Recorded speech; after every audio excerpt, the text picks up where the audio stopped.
Assalamu alaikum wa rahmatullahi wa barakatuh. Students, in this series of lectures, we are discussing second year English. Currently, we are at chapter 2 and we are going to conclude this chapter today. And in order to discuss this chapter or the chapter before it, we have been using a grammar translation method. And I'm trying my best to act like a facilitator of learning, not like a teacher in a traditional sense. When you are working as a facilitator of learning, you invite students to give their input, to understand things, to learn things what they are supposed to learn. In this way, students use their past experiences, their pre-knowledge about the skills they are learning. They feel more involved and everyone believes in this way students learn more. ठीक है जी, ये तो था थोड़ा सा introduction कि हम किस तरह से काम कर रहे हैं. हेडिंग को देखें, बेटर एटीट्यूड्स. अब आप को आइडिया हो जाएगा कि राइटर जो भी पैराग्राफ्स हम स्टडी करेंगे उनमें एटीट्यूड्स की बात करेगा, रवैयों की बात करेगा. हमारे जो रवैये हैं वो they are very much important, वो हमारी लाइफ को इफ़ेक्ट करते हैं. अच्छा, जब भी आप किसी लिटरेचर के पीस को पढ़ रहे हैं, किसी लिटरेचर को पढ़ रहे हैं, वो आपके लिए एक मॉडल है. और उस मॉडल का मतलब ये होता है कि आप उसी तरह की लैंग्वेज क्रिएट करेंगे when you will be writing your own language और when you will be trying to communicate your own ideas. अब अगर आप इस पूरे पैराग्राफ को देखते हैं तो आपको 4 सेंटेंसेस नज़र आते हैं कि इस पैराग्राफ में 4 सेंटेंसेस हैं. This paragraph consist of 4 sentences. और आइडियल लेंथ जो समझी जाती है फॉर एकेडमिक राइटिंग, वो यही समझी जाती है कि आप 3 से 5 सेंटेंसेस का एक पैराग्राफ लिखें. एंड देन जब आप इस पैराग्राफ को गौर से देखते हैं, आपको नज़र आता है कि राइटर ने डिफरेंट काइंड्स ऑफ सेंटेंसेस को मिक्स किया है. आपसे भी यही एक्सपेक्ट किया जाता है कि आप डिफरेंट काइंड्स ऑफ सेंटेंसेस को मिक्स करेंगे. आप कंपाउंड, सिंपल, कम्प्लेक्स सेंटेंसेस को मिक्स करेंगे. अच्छा, पहले सेंटेंस को देखें. इसमें राइटर ने एटीट्यूड को डिफाइन किया है. तो ये आपके लिए एक एग्जांपल हो सकती है कि आप डिफ़ाइन कैसे करते हैं. आपको बहुत जगह पे चीज़ों को डिफ़ाइन करना पड़ता है. देखें, डिफ़ाइन करने के लिए राइटर ने क्या किया है, बाय एन एटीट्यूड एक प्रपोजिशनल फ्रेज शुरू में ली, वी मीन, प्रिंसिपल क्लॉज ली, द वे वी फील. अब ये जो है वो सबऑर्डिनेट क्लॉज है, टूवर्ड सम आइडिया और सम इवेंट. ठीक है, तो आप इसको किस किस्म का एक कम्प्लेक्स सेंटेंस बोलेंगे ऑफ कोर्स, जिसमें प्रिंसिपल क्लॉज और सबऑर्डिनेट क्लॉज. अच्छा, एक चीज़ जो फर्दर आपने करनी होती है और जो आपको करनी चाहिए, आपने देखना ये है कि पार्ट्स ऑफ स्पीच में वर्ड्स की कौन सी क्लास सबसे ज़्यादा फ्रीक्वेंटली यूज़ होती है. अब देखें, बाय एन एटीट्यूड, अगर इस प्रपोजिशनल फ्रेज में देखें, एटीट्यूड एक नाउन है.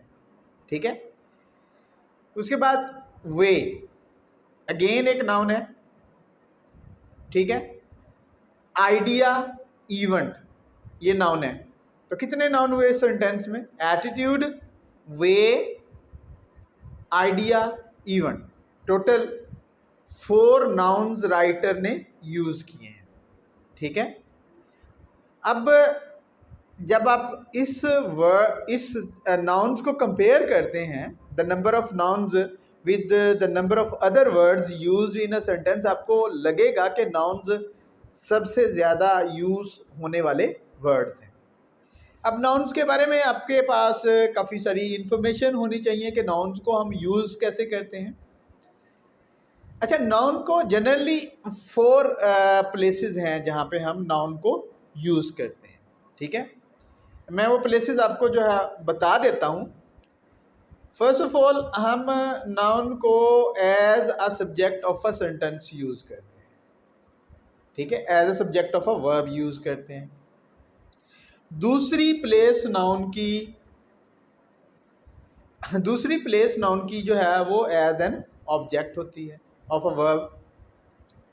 तीसरी, ऑब्जेक्ट डायरेक्ट या इनडायरेक्ट हो सकते हैं। और तीसरी जो सबसे पॉपुलर प्लेस होती है वो प्रेपोजिशन के ऑब्जेक्ट के तौर पर यूज होते हैं। अब देखें, बाय एन एटीट्यूड, यहाँ पे एटीट्यूड प्रेपोजिशन बाय के ऑब्जेक्ट के तौर पर यूज हुआ है। वे मीन के ऑब्जेक्ट के तौर पर इस्तेमाल हुआ है। और ये आइडिया, इवेंट, ये टूवर्ड्स प्रेपोजिशन है, इसके ऑब्जेक्ट के तौर पर यूज हुआ है। तो आपने पता लगाना चाहिए, और ये आपको जो है वो ग्रामर में स्ट्रॉन्ग करेगा if you start analysing your sentences in this way. बहरहाल इस छोटे से सेंटेंस में देखें कि राइटर ने एटीट्यूड को किस तरह से डिफाइन किया है, and this can be one of the methods to define things. Next sentence को देखें, रिलेटिवली लेंथी सेंटेंस है, राइटर ने डिफरेंट क्लॉजेस डाली हैं इसमें। और ये इफ़, जिन्हें इफ़ कंडीशनल सेंटेंसेस बोलते हैं हम, तो इफ़ अ पर्सन बिलीव्स, ठीक है, फर्स्ट क्लॉज है इस सेंटेंस की, पर्सन नाउन है again, that wearing some kind of charm. अब ये wearing some kind of charm एक नाउन फ्रेज है। यहाँ पे आप जो है वो डिफरेंट नाउन की पोजीशन देख सकते हैं कि वो किस तरह से आए हैं, वो प्रेपोजिशन के ऑब्जेक्ट हैं या वर्ब के ऑब्जेक्ट हैं। अब ये वियरिंग आप बार बार इसको करते आ रहे हैं, पार्टिसिपल इसे बोलते हैं, या participle, present participle, wearing some kind of charm. आप इस फ्रेज की स्ट्रक्चर को देखें और इस तरह से, मैं बार बार कह रहा हूँ कि समझें किस तरह से आप एक पार्टिसिपल लगा के देन आप कोई एडजेक्टिव, देन नाउन, फिर प्रेपोजिशन, फिर कोई आप नाउन लगा के एक नाउन फ्रेज कंस्ट्रक्ट कर सकते हैं। उसके बाद will prevent him from having bad luck. अब ये विल प्रिवेंट हिम, ये first type of conditional sentences है, नॉट जीरो टाइप। हाँ, कंडीशनल। जीरो टाइप में क्या होता है, इफ क्लॉज बी प्रेजेंट टेंस में होती है, सब मेन प्रिंसिपल क्लॉज भी प्रेजेंट इंडेफिनिट टेंस में होती है। लेकिन यहाँ पे प्रेजेंट इंडेफिनिट और फ्यूचर इंडेफिनिट का कम्बिनेशन है। आपने हमेशा ये याद रखना है कि अगर आप first type of conditional sentences लिख रहे हैं तो आपने कौन सा कम्बिनेशन यूज करना है, ठीक है।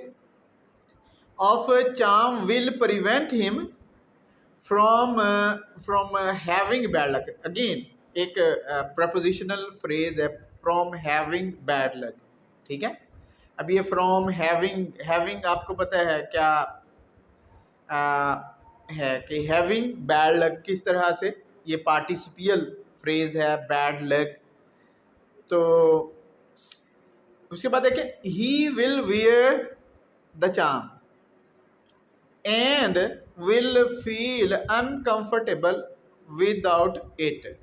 अब अगर आप इस पूरे सेंटेंस को देखते हैं, इसमें डिफरेंट क्लॉजेस को देखते हैं कि वो किस किस्म की क्लॉजेस हैं, तो आपको आइडिया हो जाता है कि ये एक किस्म का कम्प्लेक्स सेंटेंस है। और राइटर ने इफ़ सेंटेंसेस, इफ़ वाले सेंटेंसेस में, जब when you are writing at the very beginning of your career, आप जस्ट जो दो आइडियाज़ को प्रेजेंट करते हैं, बट यहाँ पे राइटर ने सारी सिचुएशन को किस तरह से मैनेज किया है, you can easily understand it.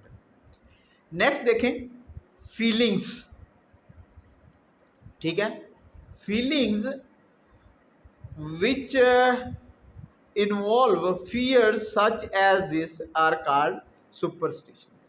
अब अगेन राइटर ने क्या किया है, सुपरस्टिशन को डिफाइन किया है, ऊपर वो बात करके आया है, एंड देन उसने यहाँ पे डेफिनेशन डाली है तो this is another method of defining something कि first you give an explanation of something and then you take a few words from that explanation, आप उसको लिंक करते हैं एंड देन डिफाइन कर देते हैं। अब अगर आप इस सेंटेंस को देखते हैं, feelings which involve fear such as this are called superstition, क्या आप मुझे बता सकते हैं कि इस सेंटेंस में प्रिंसिपल क्लॉज कहाँ पे है? क्या आप उसको अलग कर सकते हैं?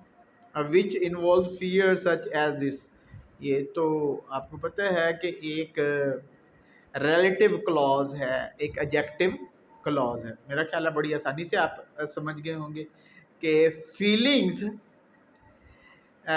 फीलिंग्स आर कॉल्ड सुपरस्टिशन, ये इसकी प्रिंसिपल क्लॉज है। ठीक है, अब ये सुपरस्टिशंस नया वर्ड हो सकता है आपके लिए, एंड सुपरस्टिशंस को हम अपनी लैंग्वेज में तोहम परस्ती कहते हैं। ऐसी चीज़ों पे बिलीव करना जिनकी कोई साउंड फाउंडेशन ना हो, तो उसको हम सुपरस्टिशन बोलते हैं।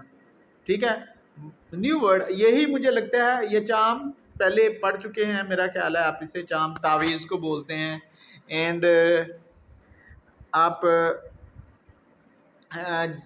चाम तावीज़ को बोलते हैं, नाउन है, पहले आप इसको कई मरतबा देख चुके हैं। अब फीलिंग्स देखें, ये वर्ब फील होता है, महसूस करना, ठीक है, और उससे किस तरह से नाउन बनाया गया ये चीज़ आपने नोट करनी है। इन द थर्ड, ये थर्ड सेंटेंस है या फोर्थ है, ठीक है, थर्ड सेंटेंस फीलिंग्स। आप बहुत सारे नाउन्स हैं, सॉरी बहुत सारे वर्ब्स होते हैं, उनको आप नाउन्स के तौर पर यूज़ कर लेते हैं आईएनजी वाली फॉर्म लगा के। अब इस किस्म के नाउन्स को हम जेरेंट्स बोलते हैं, और जेरेंट से भी आगे जो वर्ब की ये फॉर्म आईएनजी वाली फॉर्म रेगुलर नाउन के तौर पर यूज़ होने लगे, यानी हम उसका सिंगुलर प्लूरल बना सकें, तो उसे हम वर्बल नाउन भी बोलते हैं। वर्बल नाउन और जेरेंट में डिफरेंस आपने समझना है। क्या डिफरेंस है कि वर्ब की आईएनजी वाली फॉर्म को अगर आप जस्ट एज अ नाउन इस्तेमाल करते हैं, ठीक है, उसका आप सिंगुलर प्लूरल नहीं बना सकते, तो उसको तो आप जेरेंट बोलेंगे, सिंपल। लेकिन कुछ जेरेंट्स मुसलसल यूज़ होने की वजह से रेगुलर नाउन्स की तरह से यूज़ होने लगे हैं, जैसे फीलिंग्स, अब इसका प्लूरल जो है वो बना हुआ है, तो इस किस्म के वर्ड्स को हम वर्बल नाउन्स बोलते हैं। ठीक है, अब इसमें मेरा ख्याल में और कुछ मुश्किल नहीं रह गया, लेकिन आप अगेन चेक करें, इन्वॉल्व मुलव्वस होना, हाँ, जिसमें शामिल होना, इंक्लूड।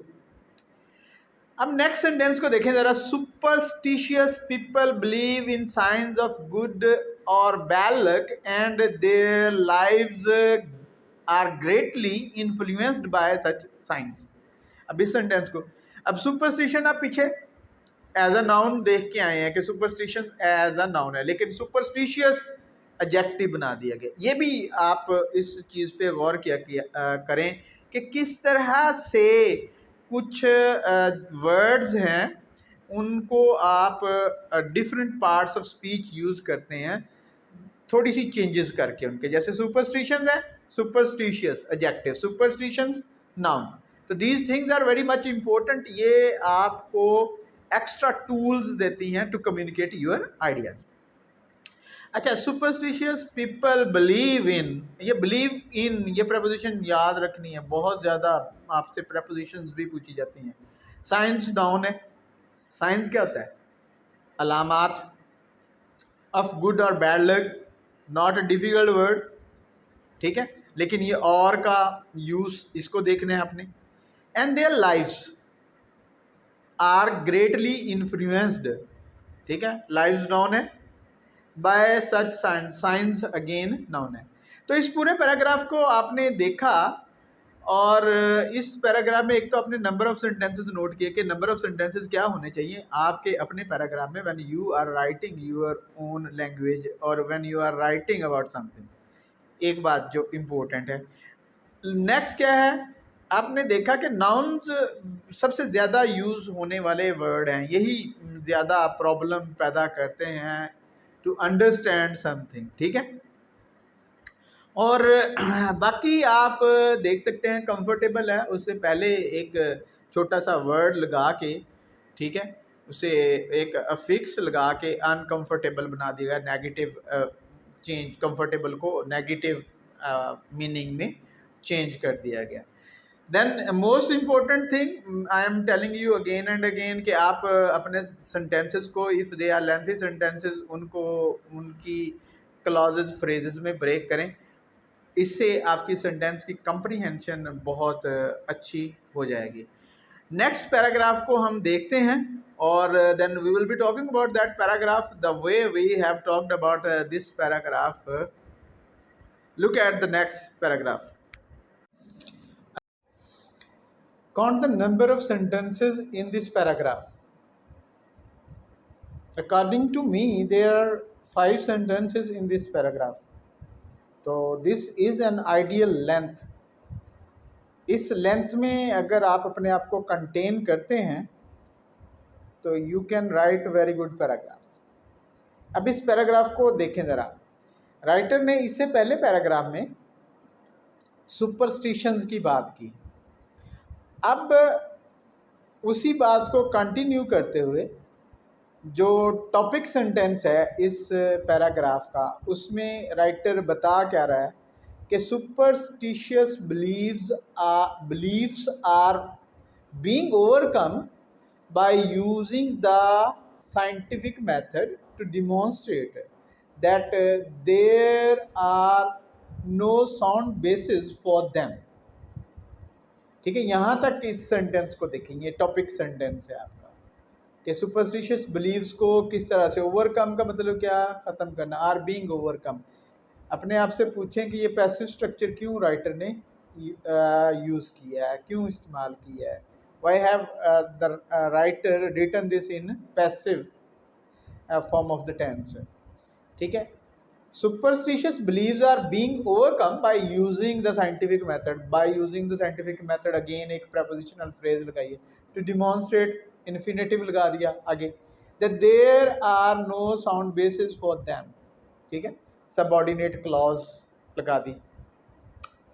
उसके बाद राइटर एविडेंस दे रहा है अपना। few people today believe that diseases are caused by evil spirits। Simple. अब ये फ्यू का यूज़ आपने देखना है, पीछे आप आ फ्यू का यूज़ देख के आए, फ्यू क्यों यूज़ किया राइटर ने, आ फ्यू क्यों यूज़ नहीं किया। ठीक है, few people today believe and then that clause फिर है कि ये कम्प्लेक्स सेंटेंस आप इसे कहेंगे, that disease are caused by evil spirits. पास में क्या प्रैक्टिस थी, राइटर हमें इनडायरेक्टली बता रहा है कि in the past people believe that there are evil spirits and those evil spirits cause different kinds of diseases। evil spirits, evil बुरी को बोलते हैं, spirits रूहें, बदरूहें। ठीक है, nothing difficult as far as the language is concerned, क्योंकि ये these all words you have studied। अपने writer की टेक्निक पे देखना है।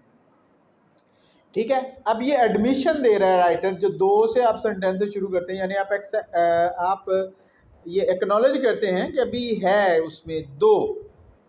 Astrology and fortune telling are still practised, they do not influence the lives of as many people as they once did. ठीक है, कि ये एस्ट्रोलॉजी क्या होता है, इल्म नजूम, फॉर्चून टेलिंग किस्मत का हाल बताना, ये अभी भी चलती हैं बहुत सारी सोसाइटीज़ में। They are very much common even in some societies. Presidents and important people, they have their official astrologers and fortune tellers. They are still present in different societies of the world. लेकिन अब इसका असर जो है कम होता जा रहा है। People do not believe in these things as much as they once did। यही राइटर हमें बता रहा है। They do not influence the lives of as many people as they once did। Well देखें किस किस्म का सेंटेंस है और कितनी क्लॉजेज हैं इस सेंटेंस में, ठीक है। और ये इन्फ्लुएंस वर्ब के तौर पर भी यूज होता है, नाउन के तौर पर भी यूज होता है। यहाँ पे कैसे यूज हुआ है बाय द वे, देख के ज़रा बताएं, ज़रा सेंटेंस को इसको स्टडी करें अच्छी तरह से और बताएं कि ये किस तरह से यूज हुआ है। एज दे वंस, ये मैंने आपसे पहले भी कहा है, एज का यूज, इसको भी आपने कंसीडर करना है कि किस तरह से ये यूज होते हैं।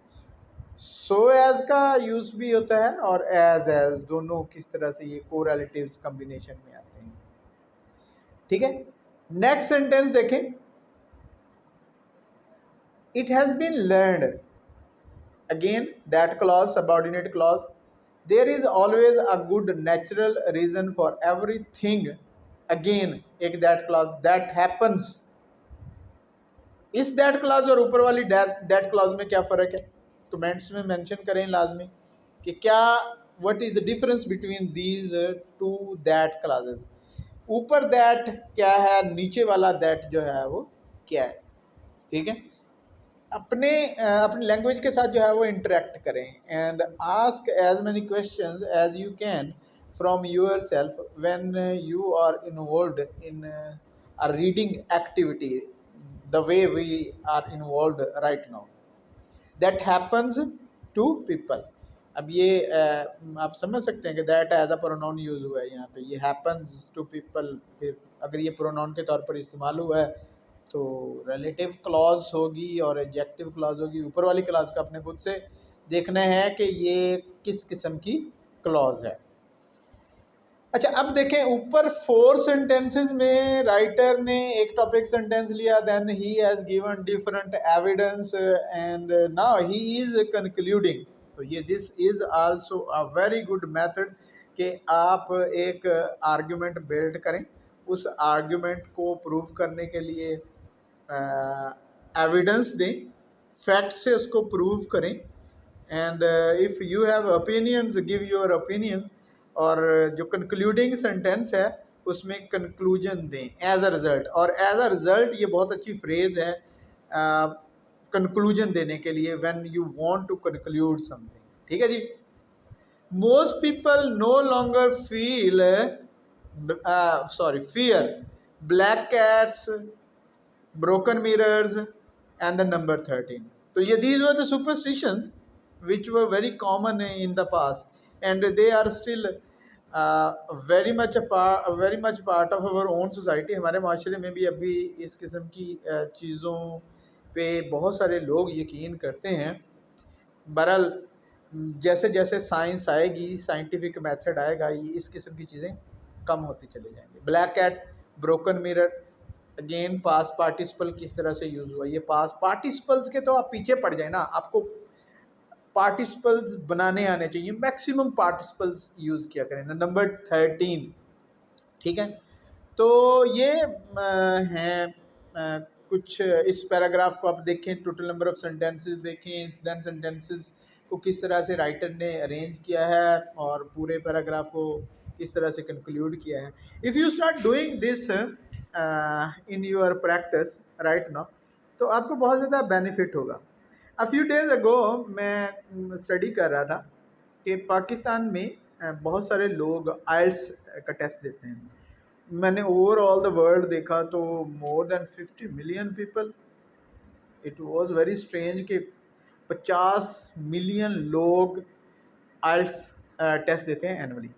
पाकिस्तान में बहुत सारे लोग हैं आइल्स का टेस्ट देने के लिए जो देने जाते हैं। They want to go abroad for different purposes, some of them want to go abroad for their studies, others want to go for work. तो इस किस्म की सिचुएशन है, लोगों को आइल्स वगैरह, टोफल, इस किस्म के। तो 38,000 फ़ी थी पाकिस्तान रुपीज़ में। I was shocked. तो उसके लिए ज़्यादातर लोगों को प्रिपरेशन करनी पड़ती है, जाना पड़ता है डिफरेंट इंस्टीट्यूट्स में हु वर्क कि वो तैयार करते हैं स्टूडेंट्स को कि आपने अपना आइल्स का टेस्ट क्या देना है। आइल्स टेस्ट में रिटन भी एक पार्ट होता है और रिटन एंड देन रीडिंग तो है ही, और उसके साथ स्पोकन तो आप इन दोनों स्किल्स पे यहाँ बहुत अच्छी तरह से काम कर सकते हैं अगर आप अपने टेक्स्ट को क्लोजली फॉलो करते हैं, और आप समझ सकते हैं कि आप अपना कितना ज़्यादा पैसा, कितना ज़्यादा टाइम और कितनी ज़्यादा एनर्जी सेव कर सकते हैं। बट द कंडीशन इज़ कि आप when you are doing your intermediate, you are taking your intermediate English classes, you should work very closely on your text, and you should see how master writers create text, how they write on different topics, वो मुख्तलिफ topics पे किस तरह से लिखते हैं, and then कि वो उन टॉपिक्स को पैराग्राफ में किस तरह से ब्रेक करते हैं, फिर पैराग्राफ को सेंटेंसेस में किस तरह से ब्रेक करते हैं, सेंटेंसेस को फिर क्लाउजेज एंड फ्रेजेस में किस तरह से ब्रेक करते हैं। दीज आर द टेक्निक्स, ये आपको यहाँ पे सीखनी चाहिए और आप सीख सकते हैं। कंडीशन ये है कि आप सीरियस हो, आपको पता हो, आपका विजन जो है वो क्लियर हो कि ये हमारी ज़रूरतें हैं, और इन ज़रूरतों को, इन स्किल्स को अगर हम सीख लेंगे तो we will be better and stronger personalities. और ये बेटर एंड स्ट्रॉन्गर पर्सनैलिटीज़ यही फाइनल गोल है of human beings. If you are a better and stronger personality, you can think about the issues, about the problems you are facing, your fellow human beings are facing, your world is facing, and then of course once you start thinking about those problems, you start recognizing those problems, you start coming out with solutions to solve those problems, और जितने ज़्यादा आप problems solve करते चले जाएंगे उतना ज़्यादा बेहतर होगा। वो एक बड़ा मशहूर सा शेर है, आई डोंट नो कि मैं इसे सही तरह से कहूँगा, याद कर पाऊँगा कि नहीं, कि शिकवाए जुल्मत शब से तो बेहतर था अपने हिस्से की शमा जलाए जाते। बहरहाल ये नेक्स्ट पैराग्राफ देखें, then we will be talking about, मेरा ख्याल है आपको खुद इस पैराग्राफ पे काम करना चाहिए और कमेंट्स में इसकी डिफरेंट करैक्टरिस्टिक्स को मेंशन करना चाहिए। बहरहाल ये नेक्स्ट पैराग्राफ आपके सामने है। Count the number of sentences in this paragraph, just 2 sentences. I am highlighting this point again and again because I want you to understand how many sentences you will have to write in a single paragraph. Your paragraphs may vary in length, but it is always a good practice to use 3 to 5 sentences in a paragraph. You can write 2 sentences in a paragraph, but in order to do so, you will have to put many clauses in those sentences so that there are many ideas, there are many points in your paragraph. ठीक है, ये आपको करना पड़ता है। आप different clauses use कर लें। अब 2 सेंटेंसेज हैं, राइटर ने फर्स्ट सेंटेंस को पढ़ के ज़रा देखें कि इसमें कितनी क्लॉजेज हैं और ये किस किस्म की क्लॉजेज हैं। देखें राइटर ने कैसे शुरू किया, by the scientific method. Again prepositional phrase को बिगिनिंग में सेंटेंस के रख दिया। It has been demonstrated, principal clause है, that ideas are not necessarily true. अब ये एक दैट क्लॉज सबऑर्डिनेट क्लॉज है। Again because they have been believed for a long time. अब ये एक और बिकॉज सबऑर्डिनेट क्लॉज है। यानी अगर आप इस सेंटेंस को देखते हैं, ऑफ कोर्स आप इस सेंटेंस को कहेंगे कि it is a complex sentence, और इस कम्प्लेक्स सेंटेंस को कंस्ट्रक्ट करने के लिए राइटर ने एक प्रिंसिपल क्लॉज यूज़ की है एंड देन 2 सबऑर्डिनेट क्लॉजेज हैं। और बाय द साइंटिफिक मेथड एक प्रपोजिशनल फ्रेज को शुरू में यूज़ किया है ताकि पिछले पैराग्राफ के साथ इस आइडिया को इस पैराग्राफ के सब्सटेंस को लिंक किया जा सके। एंड देन वर्ब फ्रेजेस पे गौर करें। It has been demonstrated, passive structure use किया है। क्यों पैसिव स्ट्रक्चर यूज़ किया है राइटर ने? उसके बाद that ideas are not necessary, यहाँ पे आर मेन वर्ब के तौर पर इस्तेमाल हुआ है, नॉट नेसेसरीली ट्रू, ठीक है, नेसेसरीली एडवर्ब, ट्रू नाउन, ठीक है, या एडजेक्टिव, ट्रू एडजेक्टिव या noun, I think it is an adjective, हाँ, ट्रू स्टोरी, ट्रूथ नाउन बनता है इससे। एंड देन बिकॉज एक और subordinating conjunction, they have been, again passive structure, believed for a long time, for a long time prepositional phrase है। इस किस्म की फ्रेजेस बहुत कॉमन होती हैं। I am telling you again and again and I am highlighting this fact again and again that you should try to focus on prepositional phrases, उनकी structure देखें कि वो किस तरह से बनी है। मसलन इस prepositional phrase को आप देखते हैं तो for एक preposition है, a long time, a long article है, long adjective, time noun, ठीक है। अब ये long time एक for the long time क्यों नहीं यूज़ किया, for a long time, ठीक है। These are important things and you should always be in this kind of interaction with your text when you are going through your textbook के scientific ideas या जो scientific method जो लोग इस्तेमाल करते हैं और उन्हें पता है कि अगर किसी बात पे बहुत देर से यकीन चला आ रहा है, पुराने ज़माने में लोग यकीन रखते थे कि ये सही है तो वो सही होगी, लाजमी नहीं है कि वो सही होगी। अगर साइंटिफिक मेथड उसको सपोर्ट नहीं करता तो ऑफ कोर्स वो गलत हो सकती है। अब देखिए, ideas must now be supported by facts, ठीक है। अब ये इस सेंटेंस में यहाँ पे इस क्लॉज को देखिए, ideas must now be supported. अब ये मस्ट बी एंड नाउ को दरमियान में रखा गया इस बात को कि ये एडवर्ब को इस तरह से राइटर दरमियान में क्यों रखते हैं। This is something very much important कि ये इस किस्म के एडवर्ब जिन्हें हम एडवर्ब ऑफ टाइम बोलते हैं, तो ये क्यों अगर दो हेल्पिंग वर्ब यूज़ हो रहे हैं या एक हेल्पिंग वर्ब और मेन वर्ब के दरमियान में राइटर क्यों रखते हैं। मस्ट बी सपोर्टेड, ये स्ट्रक्चर, वर्ब स्ट्रक्चर, आपको वर्ब फ्रेज की स्ट्रक्चर क्या बताती है, बाय फैक्ट्स। फैक्ट्स क्या, वेरी सिंपल वर्ड है, हकायक, हाँ।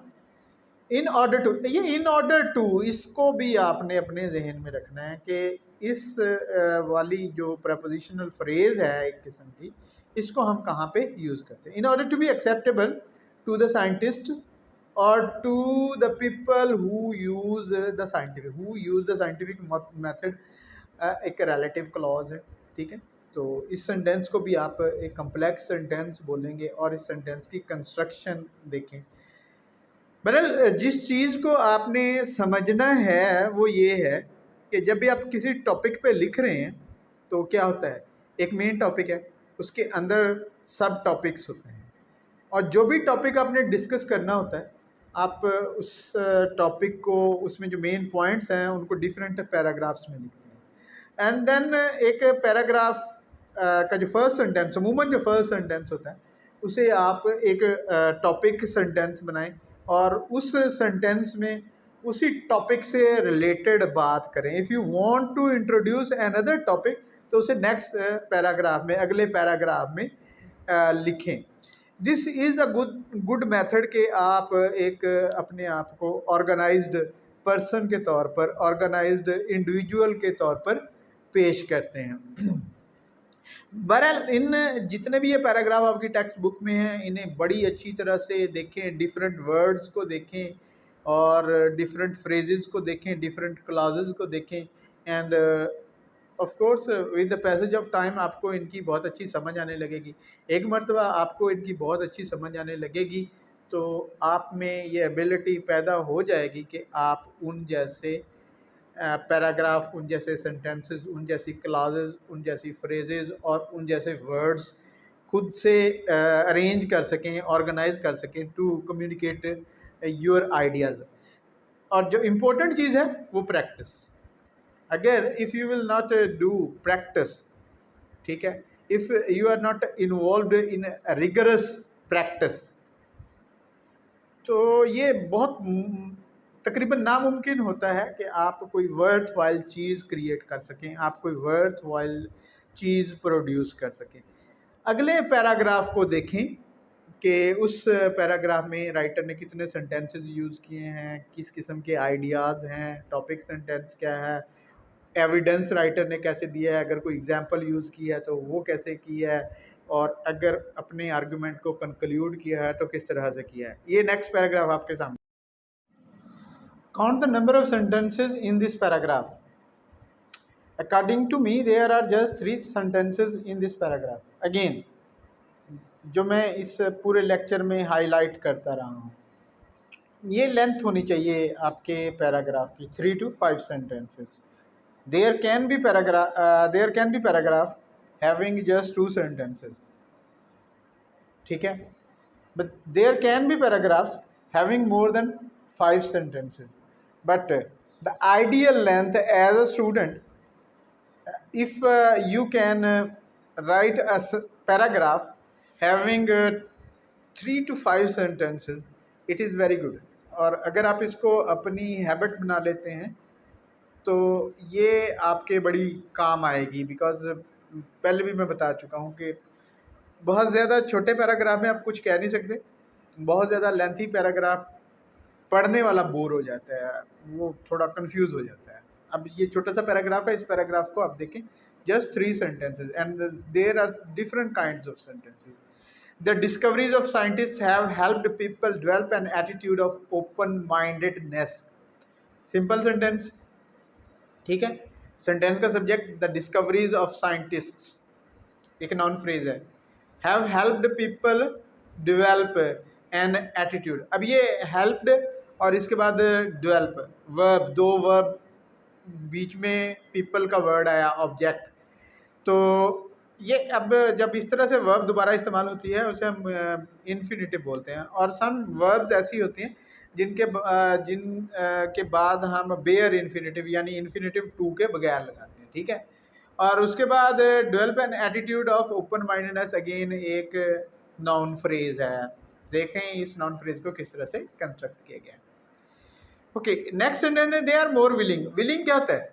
एग्री, रजामंद, ठीक है। प्रॉब्लम नहीं होना चाहिए समझने में, they are more willing. But ये एडजेक्टिव मोर का यूज़ देखेंगे किस तरह से, more willing, they are more willing, ठीक है। अब विलिंग यहाँ पे क्या है, एज अ नाउन यूज हुआ है, ठीक है, नॉट एज अ पार्टिसिपल। और ये इस किस्म के नाउन को हम क्या बोलते हैं, बात करके आए हम पहले, जेरेंड। हाँ, to look for new truths क्या है, एक इन्फिनेटिव फ्रेज है। इन्फिनेटिव फ्रेज की स्ट्रक्चर देखेंगे, पहले एक इन्फिनेटिव लगा दें फिर उसके बाद उसको कंस्ट्रक्ट करते हैं। बहरहाल इसको अगर इन्फिनेटिव और प्रपोजिशन फ्रेज अलग अलग देखना चाहें आप तब भी देख सकते हैं, देयर इज़ नो प्रॉब्लम, आप जैसे मर्जी इसको देख सकते हैं। देन टू अज्यूम, ठीक है, then to assume that what has been considered true will always be true. Complex sentence है, एक से ज़्यादा क्लॉजेज हैं, बट इम्पोर्टेंट थिंग कि एक सिंपल सेंटेंस के बाद एक कम्प्लेक्स सेंटेंस। और इस किस्म की स्ट्रक्चर्स अगर आप फॉलो करते हैं कि एक सिंपल सेंटेंस देन एक कम्प्लेक्स या कंपाउंड सेंटेंस, या पहले जो कोई कम्प्लेक्स या compound sentence then simple sentence, इस तरह से रीडर को थोड़ा ब्रीथ मिलता है, तो उसको लगता है कि after reading something lengthy, after reading something unyielding, he is reading something simple, तो वो माइंड एक मरतबा जो है रिलैक्स हो जाता है। This is a very good technique of writing. अब ये देखिए इस नेक्स्ट सेंटेंस को बिकॉज सबऑर्डिनेट क्लॉज से शुरू किया गया है। अब ये राइटर सबऑर्डिनेट क्लॉज से सेंटेंस शुरू करते हैं, इसमें कोई इतना बड़ा प्रॉब्लम नहीं है। बहुत सारे लोग बोलते हैं कि बिकॉज से सेंटेंस शुरू नहीं करना चाहिए, बट बिकॉज से सेंटेंस शुरू करने का मतलब क्या है कि पिछले सेंटेंस के साथ आइडियाज़ लिंक हो जाते हैं। अच्छा देखें, because people have had to change, ये हैव हैड टू, इसका यूज़ भी देखें कि ये क्यों यूज़ होता है। Their old ideas as a result, पहले भी मैंने कहा था एज अ रिजल्ट बड़ी इंपॉर्टेंट फ्रेज है, of new discoveries made by scientist, they are less. अब ये लेस लाइकली, किस तरह से एडजेक्टिव एडवर्ब का कम्बिनेशन यूज़ हो रहा है। अब ये to accept conclusion as final infinitive phrase अगर इसको आप पूरी को बोल दें तो ज़्यादा बेहतर होगा। अब ये फ्रेजेस क्यों, क्योंकि इस तरह से आप चंक्स में बात करते हैं, बोल भी रहे होते हैं, तो आपकी if you are speaking in terms of phrases आपकी कंप्रीहेंशन बेहतर हो जाती है।